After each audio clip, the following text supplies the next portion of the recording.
వైశ్యులని మరొకసారి పరీక్షిద్దాము అని ఆ యొక్క నారాయణమూర్తి త్రిదండి సన్యాసి వేషధారి వచ్చి పోయి వైశ్యకుమారులారా మీ పడవలో ఏమి ఉన్నది, బాగా బరువుగా ఉన్నట్టుంది కదా, అది నీళ్ళల్లో మునిగిపోతున్నట్టుంది కదా అని ఆ యొక్క దండి రూపంలో ఉన్న నారాయణమూర్తి అడగగా ఆ యొక్క వైశ్యకుమారులు కూడా పరిహాసం చేస్తూ పోయేదండి ఏముంటే నీకు ఎందుకు, మా యొక్క దగ్గర ఏదైతే ధనం ఉన్నదో ఆ ధనాన్ని కొల్లగొట్టడానికి ఏదైనా ఆలోచన చేస్తున్నావా, కానీ మా ఎందు ఎటువంటి ధనము ధాన్యము లేదు, నా యొక్క పడవ నిండా ఆకులు అన్న తప్ప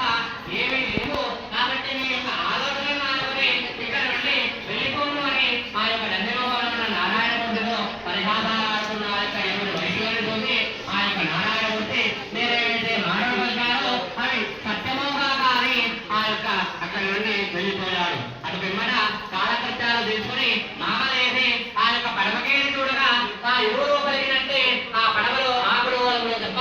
ఏమీ లేకపోవడం చేత మూర్ఛమైనంత పని అయ్యి దుఃఖించదాగాడు. అప్పుడే అల్లుడు లేచి మామ ఇది అంతా త్రిదండి శాపమే అనుకుంటా ఆయన చూస్తే సర్వశక్తి సంపన్నంగా ఉన్నాడు, ఎలాగైనా అతని దగ్గరికి వెళ్ళి వేడుకుందాం కదండి అని ఆ యొక్క ఎవరి మామాలు కూడా ఆ యొక్క దండని వెతుకుతూ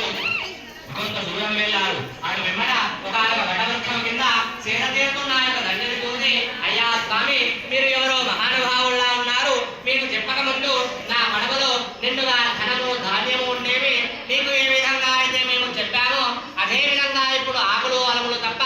ఏమీ లేవు, కావున మా యొక్క ధనాన్ని మాకు తిరిగి ప్రసాదించు స్వామి అని నమస్కారం చేసుకుంటున్న యొక్క ఇరువురు